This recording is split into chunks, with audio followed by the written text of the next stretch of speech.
Welcome to job box 360 YouTube channel.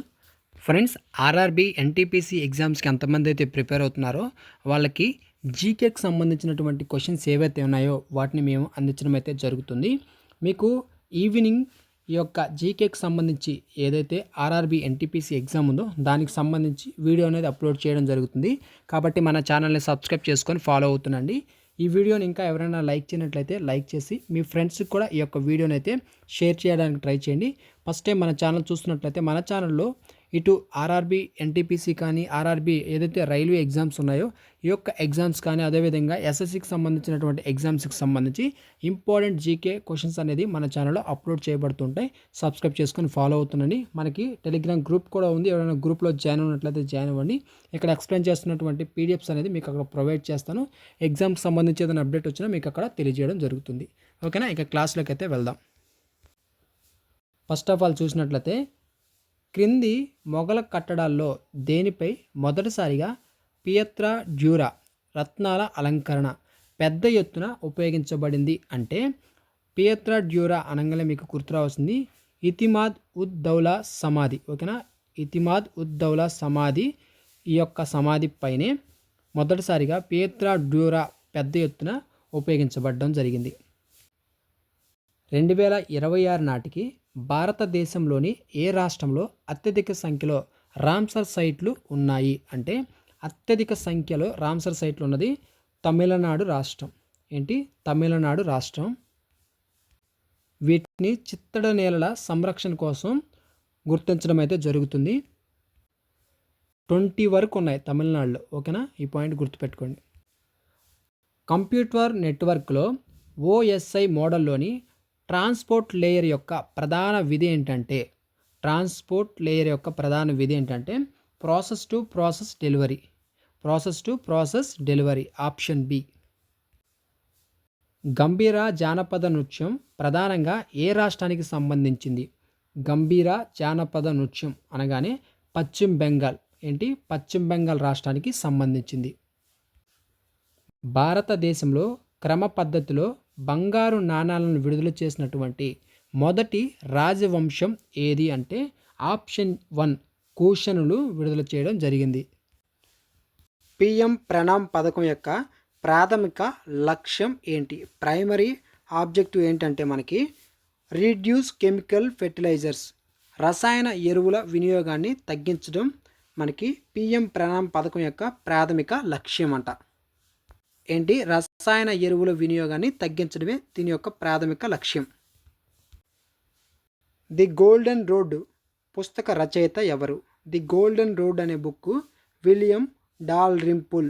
ఓకేనా, William Dalrymple. Option A correct answer. Option 1.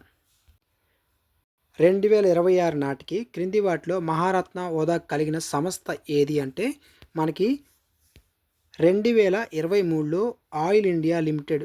ఓకేనా, ఇది 13వ మహారత్న హోదా కలిగినటువంటి సంస్థ. ఓకేనా, 13వ మహారత్న హోదా కలిగినటువంటి సంస్థ.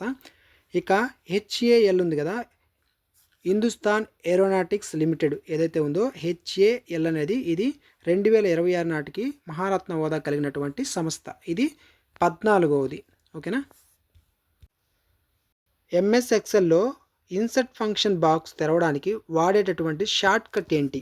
షార్ట్ కట్ కీ ఏంటి? మనకి ఎంఎస్ ఎక్సెల్లో ఇన్సర్ట్ ఫంక్షన్ బాక్స్ని తెరవడానికి షిఫ్ట్ ప్లస్ F3, మనం షిఫ్ట్ పట్టుకొని ప్లస్ F3ని క్లిక్ చేస్తే ఇన్సర్ట్ ఫంక్షన్ బాక్స్ అనేది తెరవడం జరుగుతుంది.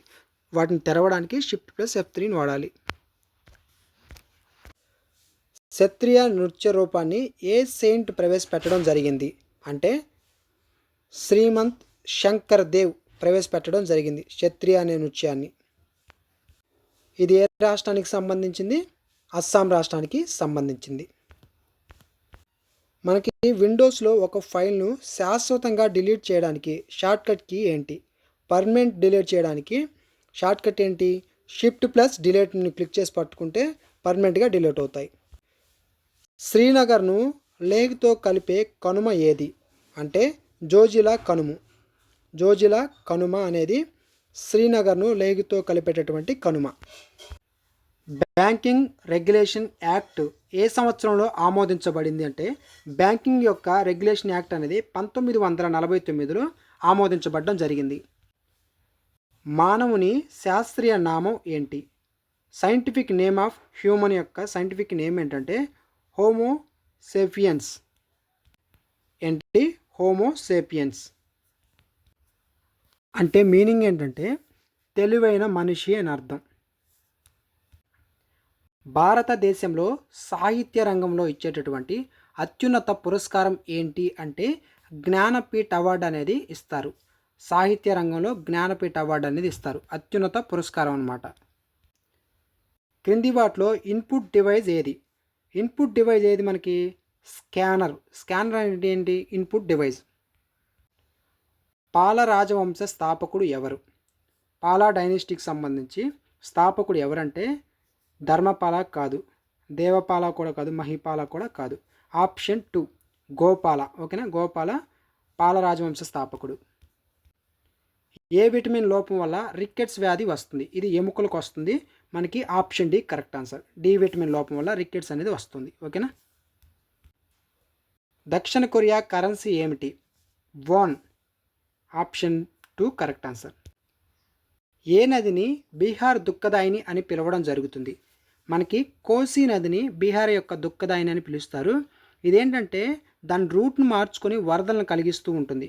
ఫ్లూట్స్ ఏవైతే ఉంటాయో, వరదలు ఏవైతే ఉంటాయో వీటికి కారణమవుతూ ఉంటుంది. కాబట్టి దుఃఖదాయిని అని పిలుస్తారు దీన్ని. యునెస్కో ప్రధాన కార్యాలయం ఎక్కడ ఉంది? హెడ్ క్వార్టర్స్ ఆఫ్ యునెస్కో వచ్చేసరికి ప్యారిస్లో ఉంది. ఏ రాజ్యాంగ సవరణను మినీ రాజ్యాంగం అని పిలుస్తారు? మినీ కాన్స్టిట్యూషన్ అని చెప్పేసి దేని పిలవడం జరుగుతుంది? 42వ అమెండ్మెంట్, 42వ సవరణను మినీ రాజ్యాంగం అని చెప్పేసి పిలుస్తారు. 2024 సంవత్సరానికి గాను భౌతిక శాస్త్రంలో నోబెల్ బహుమతి ఎవరు గెలుచుకోవడం జరిగింది అంటే John Hopfield Geoffrey Hinton. Option 1 correct answer. ఇతను ఏంటంటే ఆర్టిఫిషియల్ న్యూరల్ నెట్వర్క్ ఏదైతే ఉందో దీని యొక్క అభివృద్ధిలో భాగంగా ఈయనకి భౌతిక శాస్త్రంలో నోబెల్ బహుమతి అనేది వచ్చింది. భారతదేశంలో అతిపెద్ద జాతీయ పార్కు ఏది? నేషనల్ పార్కులో లార్జెస్ట్ నేషనల్ పార్క్ ఏది ఇండియాలో అంటే హెమిస్ నేషనల్ పార్క్. ఓకేనా? ఈ పార్క్ ఏదైతే ఉందో హెమిస్ నేషనల్ పార్క్ అనేది మనకి లడఖ్లో ఉంది. ఇది చిరుతపులులకు ఫేమస్. డ్రిబ్లింగ్ అనే పదం ఏ క్రీడకు సంబంధించింది? డ్రిబ్లింగ్ అంటే మనం ఫుట్బాల్లో ఈ యొక్క పదాన్ని వాడతాం, అదేవిధంగా బాస్కెట్బాల్లో కూడా వాడతాం. ఓకేనా? డ్రిబ్లింగ్ అనేది బోత్ 1 and 2లో వాడడం జరుగుతుంది. Option 3 correct answer. ఇస్రో యొక్క చంద్రయాన్ 3 చంద్రుని ఏ భాగంలో ల్యాండ్ అయింది? ఇది మ్యాక్సిమం అందరికీ తెలుస్తుంది. మనకి చంద్రయాన్ 3 అనేది చంద్రునిలో ఏ భాగం మీద ల్యాండ్ అయిందంటే సౌత్ పోల్, దక్షిణ ధ్రువం మీద ల్యాండ్ అవ్వడం జరిగింది. ఇంకొక విషయం ఏంటంటే మనకి దక్షిణ ధ్రువం మీద మొట్టమొదటిగా ల్యాండ్ అయినటువంటి దేశం కూడా భారతదేశం. HTMLలో అతిపెద్ద హెడ్డింగ్ కోసం ఏ ట్యాగ్ను వాడడం జరుగుతుందంటే H1 ఏదైతే ఆప్షన్ 3 ఉందో దీన్ని, ఈ ట్యాగ్ని మనం అతిపెద్ద హెడ్డింగ్ కోసం వాడడం జరుగుతుంది. ఇంకొక విషయం కూడా తెలుసుకోవాలి. అతి చిన్న ట్యాగు ఏదైతే అతి చిన్న హెడ్డింగ్ కోసం ఏ ట్యాగ్ను ఉపయోగిస్తాం అని అడిగితే ఆప్షన్ 2 కరెక్ట్ ఆన్సర్ అవుతుంది. ఓకేనా? అతిపెద్ద హెడ్డింగ్ కోసం ఏ ట్యాగ్ ఉపయోగిస్తామంటే H1, H6 వచ్చేసరికి అతి చిన్న హెడ్డింగ్ కోసం వాడేటటువంటి ట్యాగు. భారత జాతీయ కాంగ్రెస్కు మొదటి మహిళా అధ్యక్షురాలు ఎవరు అంటే అనీ బెసెంట్ ఆన్సర్ అవుతుంది. అదే భారతదేశం ప్రకారంగా అంటే భారతదేశంలో మొదటి అధ్యక్షురాలు ఎవరని చెప్పేసి అడిగితేనేమో సరోజినీ నాయుడు అవుతారు. కానీ ఇక్కడ భారత జాతీయ కాంగ్రెస్ మొదటి మహిళా అధ్యక్షురాలని అడిగారు. మొదటి భారతీయ మహిళ అంటేనేమో సరోజినీ నాయుడు ఆన్సర్ అవుతుంది. కానీ ఇక్కడ మొదటి మహిళా అధ్యక్షురాలు కాబట్టి అనీ బెసెంట్ ఆన్సర్ అవుతారు. ఏ గ్రహాన్ని ఎరుపు గ్రహం అని పిలుస్తారు? రెడ్ ప్లానెట్ అని ఏ గ్రహాన్ని పిలవడం జరుగుతుంది?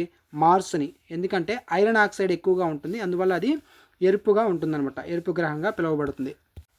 భారతదేశంలో పోర్టుల ఆభరణం అని ఏ ఓడరేవును పిలుస్తారు? పోర్టుల ఆభరణం అని చెప్పేసి మనకి విశాఖపట్నం పోర్ట్ని పిలవడం జరుగుతుంది. Option 1 correct answer. ఓకేనా? భారతదేశంలో పోర్టుల ఆభరణం అని విశాఖపట్నం పోర్ట్ని యొక్క ఓడరేవుని పిలవడం జరుగుతుంది. సో ఇది ఫ్రెండ్స్ మీకు ఇంపార్టెంట్ క్వశ్చన్స్ మీద మోడల్ పేపర్స్ ప్రతిరోజు అప్లోడ్ చేయడానికైతే ప్రయత్నం చేస్తాం. సో ఈ వీడియోని లైక్ చేయనట్లయితే లైక్ చేయండి. ఫస్ట్ టైం మన ఛానల్ చూస్తున్నట్లయితే సబ్స్క్రైబ్ చేసుకొని ఫాలో అవుతుండండి. డిస్క్రిప్షన్లో టెలిగ్రామ్ గ్రూప్ లింక్ ఇచ్చాను. ఎవరైనా గ్రూప్లో జాయిన్ ఉన్నట్లయితే జాయిన్ అవ్వండి. ఏదైనా అప్డేట్స్ వస్తే ఒకవేళ వీడియో చేయలేకపోయినా కానీ మీకు అక్కడ అప్డేట్ అనేది అందించడం జరుగుతుంది. పీడిఎఫ్స్ కూడా మీకు అక్కడ ప్రొవైడ్ చేయడం జరుగుతుంది.